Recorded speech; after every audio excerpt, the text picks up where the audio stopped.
పాఠశాల, వేద పాఠశాల, ఆధ్యాత్మిక విద్యార్థుల అధ్యయనశాల, ఆధ్యాత్మిక జీవిత పాఠాల పరిశోధనశాల. ఆది నుండి బైబిలు క్లుప్త అధ్యయనానికి మరో సదవకాశం. ఆయా వ్యక్తుల జీవిత పాఠాలు నేర్చుకునే మరో సువర్ణవకాశం.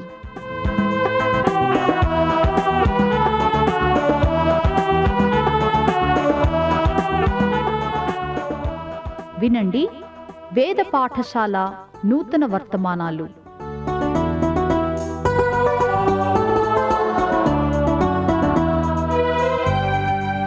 వేద పాఠశాల రేడియో శ్రోతలకు స్వాగతం.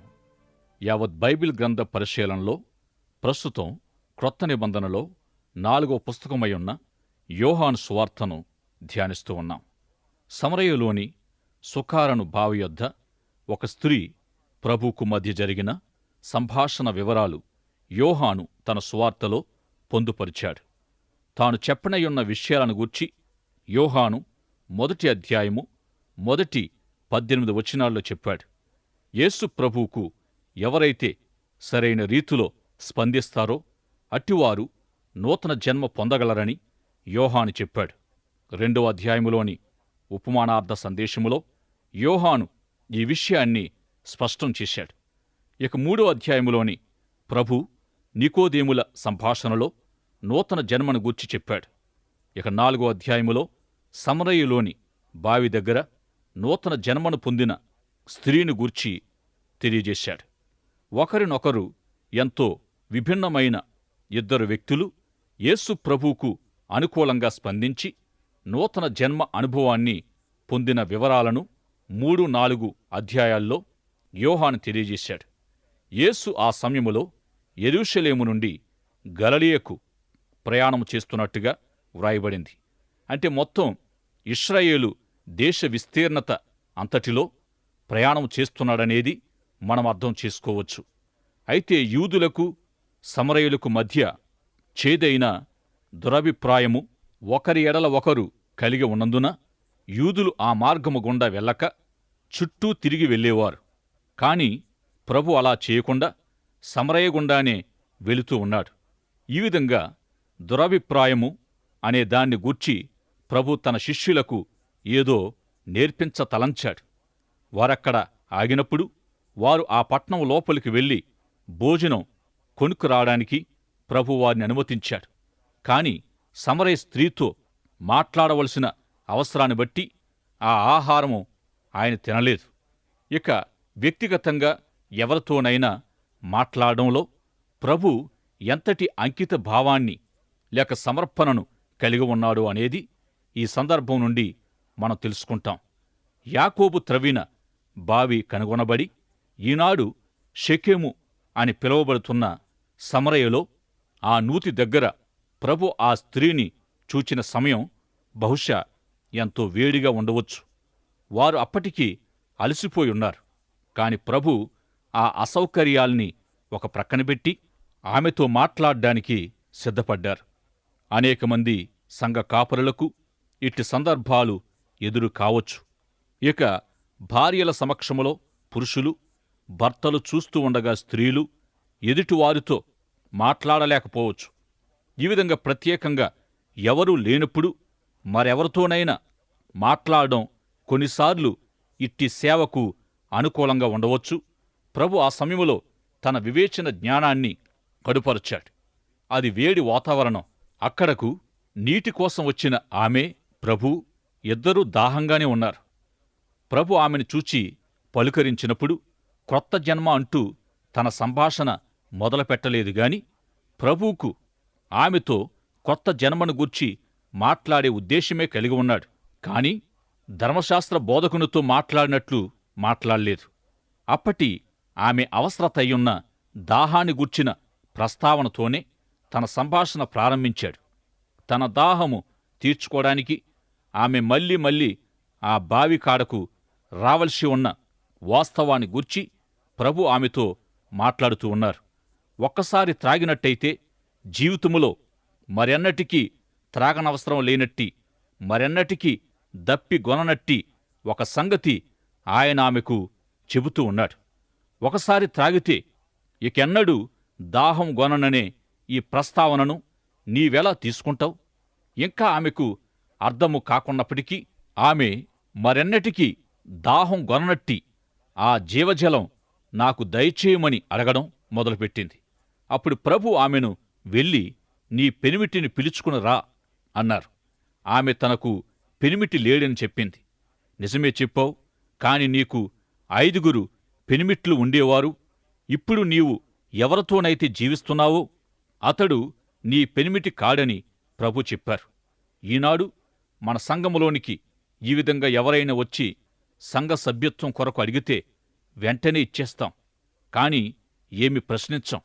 అయితే ప్రభు వెళ్ళి నీ భర్తను పిలుచుకుని రా అని ఆమెను గూర్చిన విషయాలు ఎందుకు చెప్పాడంటే, మేడి చెట్టెక్కిన జక్కయ్య, ధనికుడైన యవనస్థుడు మొదలైన వారి సందర్భాల్లో వలనే ఆమెను పశ్చాత్తాపానికి నడిపించాడు. పశ్చాత్తాపము లేకుండా జీవితములో ఒక్కసారి అనుగ్రహించబడేది ఎవరూ పొందలేరు. పశ్చాత్తాపము లేకుండా ఆమె దాహం తీర్చబడదు. ముఖాముఖి వ్యక్తిగత సంభాషణ యొక్క ఇతర పద్ధతులతో పాటు అదనంగా సూటిగా మాట్లాడడం ఒకటి ప్రభు కలిగి ఉన్నారు. అప్పటికే ప్రభు ఆమెకు ఎట్టి షరతులు లేకుండా అంగీకరించారు. ఆమె క్షేమాన్ని ప్రభు ఆలోచించారు. ఈ విధంగా మీలో ఎవరైనా ఈ విధంగా ఎవరితోనైనా ముఖాముఖిగా మాట్లాడినప్పుడు వారిని ఎట్టి షరతులు లేకుండా అంగీకరించి సూటి అయిన విధానములో వ్యవహరించాలి. ఈ విధంగానైనట్టి ముఖాముఖి సంభాషణ పద్ధతులు 75 వరకు ఉంటూ ఉన్నాయి. నీవు సూటిగా మాట్లాడడం మాత్రమే గాక ఎదుటివారికి నీవు కూడా అలాగే ఉండాలి. అలాగే వారిని గురియద్దకు చేర్చాలి. ఇట్టి ముఖాముఖి సంభాషణ పద్ధతులకు వ్యతిరేకంగా వ్యవహరిస్తే క్రూరమైన సలహాదారులుగా ఉండే ప్రమాదముంది. ప్రభు ఆమెను, ఆమె సమస్యను ఆయన గుర్తించగలిగారు. ఆమె సమస్య పాపం. ఆమెను పరిష్కారానికి నడిపించారు. ఆమెకు పరిష్కారాన్నిచ్చేది జీవజలం. తగిన సమయంలో ఆమె రక్షకుణ్ణి కనుగొనడానికి ఆమెను నడిపించారు. చివరికామె రాబోయే మెస్సియా సరిగ్గా ఇవే విషయాలు చెబుతాడని ఆయనతో అంటూ ఉన్నప్పుడు నేనే ఆయననని ఆమెకు తనను తాను బయలుపరుచుకున్నారు. ఇంకా ప్రభు ఆమెతో మాట్లాడుతూ, నీతో మాట్లాడుచున్న నేను ఎవరో నీవు గ్రహిస్తే దేవుని వరమయున్న జీవజలము కోరుకుంటావు అన్నారు. ఈ విధంగా దేవుణ్ణి ఏదైనా కోరుకోవలసిన సందర్భంలో, దేవునికి ప్రార్థించే సందర్భంలో ప్రాముఖ్యంగా నీవు అడిగేదేమిటి? అల్పమైన కోరికలా? ఎట్టి ప్రార్థన మనము చేయవలసి ఉన్నాం? ఆమె శరీర సంబంధమైన వ్యక్తిగతమైన తన స్వంత జీవితాన్ని ప్రభు దర్శించినప్పుడు ఆయనను ఆమె రక్షకునిగా గుర్తించినట్టయితే నిత్యజీవాన్ని కోరుకుంటుంది. సమరయ స్త్రీ విషయములో ఆమెను జీవజలము కోరుకునేటట్టు ప్రభు నడిపించారు. ప్రభు ఆమె పాపాన్ని నొక్కి చూపించి పశ్చాత్తాపానికి నడిపించారు. ఆమెకక్కడ వేదాంతపరమైన అభ్యంతరం ఒకటి ఎదురైంది. ఆమె ప్రాముఖ్యంగా తన పాపమనే వాస్తవాన్ని ఎదుర్కోలేక ఆ అభ్యంతరాన్ని గూర్చి మాట్లాడుతూ ఉంది. ఇంతకీ అదేమంటే, యూదుల ఆరాధన కేంద్రమైన యెరూషలేమును సమరయుల పూర్వీకులు ఆరాధించిన గెరాజీము కొండను గూర్చి ఆమె మాట్లాడుతూ ఉంది. ఈనాటికి మనం మన పాపపు సమస్యను మొదట పరిష్కరించుకోకుండా ఏవో మత సంబంధమైన విషయాలను మాట్లాడుతూ ఉంటాం. ఆనాటి మత విధానాలను, ప్రమాణాలను పూర్తిగా అధిగమించి ఉన్న ఒక గొప్ప సత్యాన్ని ఆమెకు ప్రభు తెలియజేశారు. దేవుడు ఆత్మ. యూదులు ఆయనను యెరూషలేములోనే ఉంచలేరు. మీ సమరయుల గెరజీము కొండమీదనే ఆయనను ఉంచలేరు. ఎవరు కూడా దేవుణ్ణి తమ తమ పెట్టెల్లో భద్రపరచలేరు, పెట్టెల్లో ఉంచలేరు. దేవుడు ఆత్మ గనుక ఆయనను ఆరాధించేవారు ఆత్మసత్యాలతో ఆరాధిస్తారు. ఈ విధంగా మత ప్రమాణాలకు అతీతంగా దేవుడు ఆమెను నడిపించాడు. ఈ దశలో ప్రభు ఆమెను పరిచర్యకు నడిపించాడు. యోహాను ఈ భాగములో సూచన ప్రాయమై ఉన్న లేక సాదృశ్య భాషను అలంకార భాషను వాడాడు. ఆమె కుండతో నీళ్ల కోసం వచ్చింది. ఇంతకీ ఆమె దాహం ఆ నూతి నీళ్లతో తీరేది కాదు. ప్రభు ఆమెకు ఆమె గతము వర్తమాన జీవితాలను తెలియజేస్తూ, నీకు 5 పెనిమిట్లున్నారు, ఇప్పుడున్నవాడు నీవాడు కాడు అని చెప్పిన ఆమెను గూర్చిన వాస్తవం ఆమె లోతైన దాహముతో ఉందని తెలియజేస్తుంది. ఈ విధంగా ఆమె తన దాహం తీర్చుకోవడానికి నీటి కోసం ఆమె కుండతో వచ్చింది. అయితే ప్రభువును ఆమె మొదటిగా చూసినప్పుడు దాహం తీర్చుకొనడానికి కుండలాంటిదేమీ ఆయనకు లేదే అని ఆశ్చర్యపోయింది. ఇక ఆయనకు ఏదీ లేదంటే ఆయనకు అసలు వేటి అవసరత లేదు అని గ్రహించింది. ఆమెకున్న అలాంటి దాహం ఆయనకు లేదు. 28, 29 వచనాలకొచ్చేసరికి ఆమె తన కుండను అక్కడే విడిచి, నేను చేసినవన్నీ నాతో చెప్పిన ఆయన చూడండి, రండి అని ఆమె ఊరివారందరినీ పిలుస్తూ ఉంది. అప్పటి వరకు ఆమె వేశ్యా జీవితం జీవిస్తూ ఉంది. అయితే ఆమె ప్రభువును చూశాక ఆయన నా హృదయం తెరిచాడు, నా హృదయముతో మాట్లాడాడు అని చెబుతూ ఉంది. అయితే వారంతా వచ్చి ప్రభు మాటలు విన్నాక, నీవు చెప్పిన దానికి కాక మా మట్టుకు మేము ఈయన లోకానికి రావలసిన మెస్సియా అని, లోకరక్షకుడని నమ్ముచున్నాము అన్నారు. ప్రజలు ఆయనకు సరిగ్గా స్పందించినప్పుడు క్రొత్త జన్మ అనుభవాన్ని పొందుతారని యోహాను తన నివేదిక ప్రారంభంలో తెలియజేశాడు. ఆమె కొత్త జన్మను పొంది సమరయ పట్టణమంతటికీ సువార్త అందించింది. ఈ విధంగా ప్రాముఖ్యంగా మనము కలిగి ఉండవలసిన మొదటి అనుభవం నూతన జన్మ, రెండవ అనుభవం సువార్త పరిచర్య. మొదట మన దాహం తీర్చబడాలి, తరువాత ఇతరుల దాహం తీర్చే జీవజల ఓటగా మన జీవితం మారాలి. ఈ 4వ అధ్యాయము 42 వచనాల్లో యేసు ఎవరు అనే ప్రశ్నకు ఆయన జీవజలమయున్నాడనే సమాధానము కలిగి ఉన్నాం. ఈ జలాన్ని ఒక్కసారి పుచ్చుకున్న వారి నిరంతర దాహం తీర్చబడుతుంది. ఈ విధంగా ఒక్కసారి త్రాగి దాహం తీర్చుకున్నవారు ఇతరుల దాహం తీర్చే జీవజల ఓటగా మార్చబడతారు. మనిషి ప్రాథమిక అవసరతల్లో ఒక ప్రాముఖ్యమైనది నీరు. ఈ విధంగా 4వ అధ్యాయములో ప్రభు జీవజలమయున్నాడు. ఈ అధ్యాయములో విశ్వాసమంటే ఏమిటి అంటే దేవుని వరమును కోరుకొనుట, లేక అడగడం, ప్రార్థించడం. విశ్వాసముతో అడిగినప్పుడు, విశ్వాసముతో జీవజలాన్ని త్రాగినప్పుడు నీ దాహం తీర్చబడుతుంది. అయితే ఆమె నీటిని త్రాగగోరినప్పుడు ఆమెకు పశ్చాత్తాప ఆవశ్యకత తెలియచేయబడింది. ఈ విధంగా పశ్చాత్తాపము లేకుంటే విశ్వాసము లేదు, విశ్వాసము లేకపోతే జీవజలము లేదు. గనుక ప్రారంభ అంశం పశ్చాత్తాపం. పశ్చాత్తాపము ద్వారా విశ్వాసం, విశ్వాసములో జీవజలము అనుగ్రహించబడతాయి. యోహాను గ్రంథములోని అంశాలు పునరావృతం అవుతున్నట్టు లేక తిరిగి తిరిగి వినబడుతున్నట్టు ఉన్నాయి. కాని ప్రతి అధ్యాయములోని అంశము ఎంతో ప్రత్యేకతను కలిగి బహు చక్కగా మనకందించబడ్డాయి. మొదటి అధ్యాయము మొదటి 18 వచనాల ఉపోద్ఘాతములో యేసుప్రభు వచ్చినప్పుడు ఆయనను ఎవరైతే తగిన విధంగా స్వీకరిస్తారో లేక విశ్వసిస్తారో అట్టివారు నూతన జన్మ అనుభవాన్ని పొందుతారని చెప్పబడింది. ఇప్పుడు మనము ధ్యానించనయున్న 5వ అధ్యాయములో కూడా ఈ రుజువు మనకు కనిపిస్తుంది. 5వ అధ్యాయములో బేతెస్దా కోనేరు అనే దయనీయమైన ఒక స్థలాన్ని ప్రభు దర్శించడానికి వెళ్ళారు. యెరూషలేములోనికి వెళ్ళినప్పుడు ప్రభు ఈ ప్రత్యేక స్థలాన్ని సందర్శించారు. ఈ కోనేటికి సమీపములో ఉన్న 5 మంటపాల దగ్గర సకల వ్యాధిగ్రస్తులు, వికలాంగులు పడి ఉన్నారు. ఆనాటి మత వ్యవస్థలోని నాయకులు దేవుణ్ణి ఆరాధించడానికి ఈ కోనేరు మీదుగానే దాటి వెళ్ళిపోయేవారు. ప్రభు అలా దాటి వెళ్ళక అక్కడ ఆగారు. అట్టి సమయములో అక్కడ ఉన్న బలహీనులు అందరిలో బలహీనుడై 38 ఏండ్లుగా అక్కడే పడి ఉన్న ఒకడు కనిపించాడు. కోనేటిలోని నీటిని దేవదూత వచ్చి కదలించినప్పుడెల్లా మొదట ఏ రోగి అందులో దిగుతాడో వాడే బాగుపడేవాడు.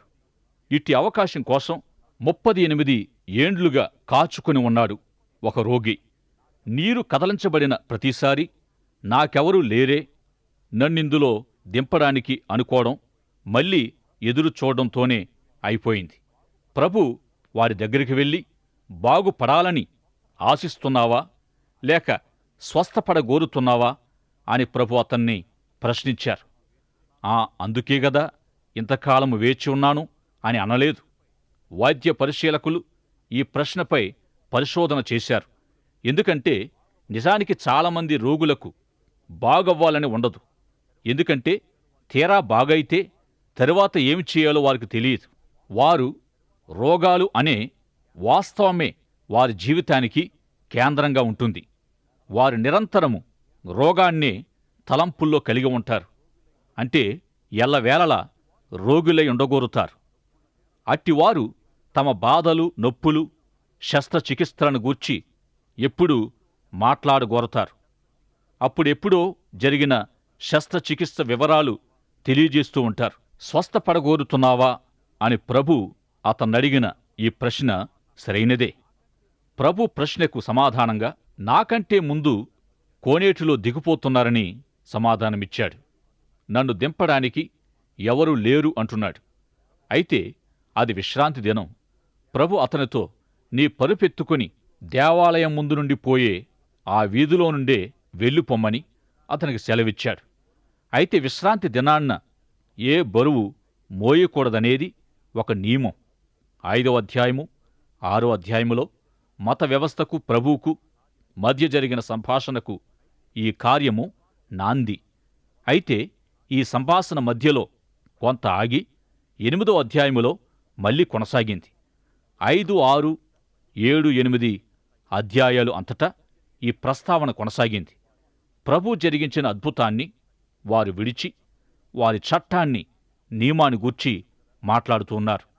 ఇది విశ్రాంతి దినము గదా, ఈ దినాన్న నీవు నీ పరుపెత్తుకొన తగదే అని వారు స్వస్థత పొందిన వానిని అడుగుతూ ఉన్నారు. అక్కడ నుండి ప్రభువుకు వారికి మధ్య కఠినమైన సంభాషణ జరిగింది. యేసు దేవుని కుమారుడని నమ్మి ఆయన నామములో జీవం పొందడానికి యేసు చేసిన అద్భుత క్రియలన్నిటినీ మనకు తెలియజేసినట్టి తన ఉద్దేశము యోహాను తన సువార్త చివరిలో మనకు తెలియజేశాడు. సువార్తంతటిలో యేసు ఏమేమి అయ్యున్నాడో తెలియజేసే కొన్ని పేర్లు 5వ అధ్యాయము, 6వ అధ్యాయము, 7వ అధ్యాయము, 8వ అధ్యాయము నుండి మనం రాసుకోవచ్చు. ప్రభు నీ దృష్టిలో ఏమై ఉన్నాడు అనేది నిర్ధారించడానికి 3 అవకాశాలు.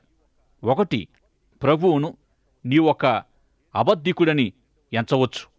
లేదంటే 2వదిగా వెర్రివాడనో లేక నిర్లక్ష్యపరుడుగానో భావించవచ్చు. ఇది కాదు అన్నట్లయితే ఆయనను నీ ప్రభువుగా, నీ రాజుగా అంగీకరించి సాగిలపడి ఆయనను ఆరాధిస్తావు. ఇంతకంటే తటస్థమైన విధానం ఏదీ లేదు. ఈ విధంగా ప్రభు నీకు ఏ విధంగా కనిపిస్తున్నాడో ఒక జాబితాను తయారు చేసుకోవచ్చు. బేతెస్దా కోనేటి చుట్టూ అనేక మంది రోగులు, బలహీనులు గుంపులుగా పడి ఉన్నారు. వారి మధ్యలోనికి ప్రభు వెళ్ళాడు. ప్రకటన గ్రంథములో యోహాను ప్రభువును గూర్చి తాను పొందిన గొప్ప దర్శనానికి యోహాను సువార్త 5వ అధ్యాయములోని అద్భుత సంఘటన సరిపోల్చబడింది. ప్రకటన గ్రంథములోని దర్శనములో 7 దీపస్తంభముల మధ్య సంచరిస్తున్న ప్రభువును చూశాడు. ఆ దర్శనములో మనుష్య కుమారుని చుట్టూ ఆయన సంఘం కనిపిస్తుంది. బేతెస్దా కోనేటి చుట్టూ ఉన్న అనేక మంది రోగులు, బలహీనుల మధ్యలోనికి ప్రభు వెళ్ళారు. ఆ బలహీనులు, రోగులు ఆయన చుట్టూ చేరారు. ఈ దృశ్యాన్ని వెర్నన్ మెగ్గీ గారు వైద్యశాలకు పోల్చాడు.